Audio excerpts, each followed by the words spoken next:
सोमवार के व्रत में शिवजी और पार्वती जी का पूजन करना चाहिए। सोमवार के व्रत 3 प्रकार के हैं: साधारण सोमवार, सौम्य प्रदोष और 16 सोमवार। तीनों की विधि एक ही जैसी है। शिव पूजन के बाद कथा सुननी चाहिए। सोमवार व्रत की कथा कुछ इस प्रकार से है। एक बहुत धनवान साहूकार था। उसके घर धन आदि की कमी नहीं थी, परंतु उसको एक दुख था। उसका कोई पुत्र नहीं था। वह इसी चिंता में रात दिन रहता था और वह पुत्र की कामना के लिए प्रति सोमवार को शिवजी का व्रत और पूजन किया करता था। सायंकाल को शिव मंदिर में जाकर शिवजी पर दीपक जलाया करता था। उसके भक्तिभाव को देखकर एक समय पार्वती जी ने शिवजी महाराज से कहा कि महाराज, यह साहूकार आपका अनन्य भक्त है और सदैव आपका व्रत और पूजन बड़ी श्रद्धा से करता है। इसकी मनोकामना पूर्ण करनी चाहिए। शिवजी ने कहा कि पार्वती, ये संसार कर्म क्षेत्र है। किसान खेत में जैसा बीज बोता है वैसा ही फल मिलता है। उसी तरह इस संसार में लोग जैसा करते हैं वैसा ही फल भोगते हैं। पार्वती जी ने अंततः आग्रह से कहा कि महाराज, जब वह आपका ऐसा भक्त है और यदि इसको किसी प्रकार का कोई दुख है तो उसको आपको दूर करना चाहिए, क्योंकि आप सदैव अपने भक्तों पर दयालु हैं, उनके दुख को दूर करते हैं। यदि आप ऐसा नहीं करेंगे तो मनुष्य क्या आपकी सदा व्रत करेंगे? पार्वती जी का ऐसा आग्रह देख शिवजी महाराज कहने लगे, पार्वती, इसके कोई पुत्र नहीं है। इसी चिंता से ये अति दुखी रहता है। इसके भाग्य में पुत्र ना होने पर भी मैं इसको पुत्र की प्राप्ति का वर देता हूँ, परंतु वह केवल 12 वर्ष तक जीवित रहेगा। इसके पश्चात वह मृत्यु को प्राप्त हो जाएगा। इससे अधिक मैं और कुछ इसके लिए नहीं कर सकता। ये सब बातें वह साहूकार सुन रहा था। इससे उसको ना कुछ प्रसन्नता हुई और ना ही कुछ कष्ट हुआ। ये पहले जैसे ही शिवजी महाराज का व्रत पूजन करता रहा। कुछ समय व्यतीत हो जाने पर साहूकार की स्त्री गर्भवती हुई और 10वें महीने उसके गर्भ में अति सुंदर पुत्र की प्राप्ति हुई। साहूकार के घर में बहुत खुशी मनाई गई, परंतु साहूकार ने उसकी केवल 12 वर्ष की आयु जान कोई अधिक प्रसन्नता प्राप्त नहीं की और ना ही किसी को भेद बताया। जब वह 12 वर्ष का हो गया तो उस बालक की माता ने उसके पिता से विवाह आदि के लिए कहा, परंतु साहूकार कहने लगा, मैं अभी इसका विवाह नहीं करूँगा और काशी भी पढ़ने के लिए भेजूँगा। फिर साहूकार ने अपने साले अर्थात उस बालक के मामा को बुला उसको बहुत सा धन देकर कहा, तुम इस बालक को काशी में पढ़ने के लिए ले जाओ और रास्ते में जिस स्थान पर भी जाओ यज्ञ करते और ब्राह्मणों को भोजन कराते जाओ। ये दोनों मामा और भांजे सब जगह सब प्रकार के यज्ञ करते और ब्राह्मणों को भोजन कराते जा रहे थे कि रास्ते में उनको एक शहर पड़ा। उस शहर के राजा की कन्या का विवाह था और दूसरे राजा का लड़का जो विवाह करने के लिए बारात लेकर आया था वह काना था। उसके पिता को इस बात की बड़ी चिंता थी कि कहीं वर को देख कन्या के माता पिता विवाह में किसी प्रकार की अड़चन पैदा ना कर दे। इस कारण जब उसने अति सुंदर सेठ के लड़के को देखा तो मन में विचार किया कि क्यों ना बारात चढ़ाने के लिए इस लड़के को ले लिया जाए। राजा ने उस लड़के के मामा से ये बात कही तो मामा ने स्वीकार कर लिया।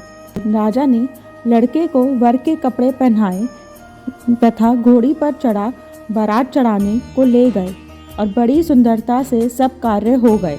वर के पिता ने सोचा कि अगर विवाह कार्य भी इसी लड़के से करा दिया जाए तो क्या बुराई है।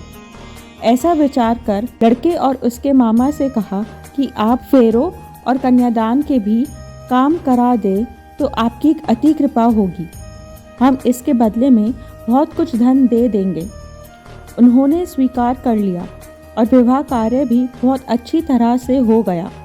परंतु जिस समय लड़का जाने लगा तो उसने राजकुमारी की चुंदरी के पल्ले पर लिख दिया कि तेरा विवाह मेरे साथ हुआ है, परंतु जिस राजकुमार के साथ तुमको भेजेंगे वह कान्हा है तथा मैं तो काशी भी पढ़ने जा रहा हूँ।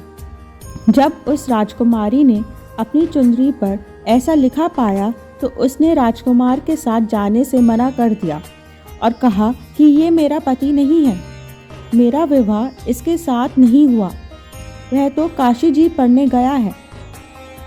राजकुमारी के माता पिता ने अपनी कन्या को विदा नहीं किया और बारात वापस चली गई। उधर वह सेठ का लड़का और उसका मामा काशी जी पहुंच गए। वहां जाकर उन्होंने यज्ञ करा और लड़के ने पढ़ना शुरू कर दिया। जब लड़के की आयु 12 साल की हो गई तब एक दिन उन्होंने यज्ञ रचा रखा था। लड़के ने अपने मामा जी से कहा, मामा जी आज मेरी तबीयत कुछ ठीक नहीं है। मामा ने कहा, अंदर जाकर सो जाओ। लड़का अंदर जाकर सो गया और थोड़ी देर में उसके प्राण निकल गए। जब उसके मामा ने आकर देखा तो उसको बड़ा दुख हुआ और उसने सोचा कि मैं अभी रोना पीटना मचा दूंगा तो यज्ञ का कार्य अधूरा रह जाएगा। अतः उसने जल्दी से यज्ञ का कार्य समाप्त कर ब्राह्मणों के जाने के बाद रोना पीटना आरंभ कर दिया। संयोगवश उसी समय शिवजी महाराज और पार्वती जी उधर से जा रहे थे। तब उन्होंने ज़ोर ज़ोर से रोने पीटने की आवाज़ सुनी तो पार्वती जी ने कहा, महाराज ये तो उसी साहूकार का लड़का है। शिवजी बोले, पार्वती जी इसकी आयु इतनी ही थी, सो भोग चुका। पार्वती जी ने कहा कि महाराज कृपा करके इस बालक को और आयु दो, नहीं तो इसके माता पिता तड़प तड़प कर मर जाएंगे। पार्वती जी के इस प्रकार बार बार आग्रह करने पर शिवजी ने उसको जीवन दान दिया और शिवजी महाराज की कृपा से लड़का जीवित हो गया। शिव पार्वती जी कैलाश चले गए। तब लड़का और मामा उसी प्रकार यज्ञ करते हुए अपने घर की ओर चल पड़े। रास्ते में उसी शहर में आए जहाँ विवाह हुआ था।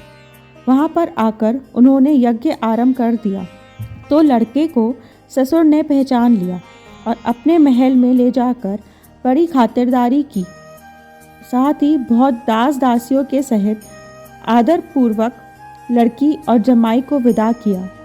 जब वह अपने शहर के निकट आए तो मामा ने कहा कि पहले मैं तुम्हारे घर जाकर सबको खबर कर आता हूँ। उस समय लड़के के माता पिता अपने घर की छत पर बैठे हुए थे और उन्होंने ये प्रण कर लिया था कि यदि हमारा पुत्र सकुशल घर आए तो राजी खुशी नीचे उतर कर आ जाएंगे, नहीं तो छत से गिरकर अपने प्राण दे देंगे। इतने में उस लड़के के मामा ने जाकर ये समाचार दिया कि आपका पुत्र आ गया, परंतु उनको विश्वास नहीं आया। तब उसके मामा ने कहा कि आपका पुत्र अपनी स्त्री के साथ बहुत सारा धन साथ में लेकर आया है। तो सेठ ने आनंद के साथ उनका स्वागत किया। अब वे सब बड़ी प्रसन्नता के साथ रहने लगे। इस प्रकार जो कोई भी सोमवार के व्रत को धारण करता है अथवा इस कथा को पढ़ता है, सुनता है और सुनाता है, उसके भी सभी दुख दूर होकर उसकी समस्त मनोकामनाएं पूर्ण हो जाती हैं।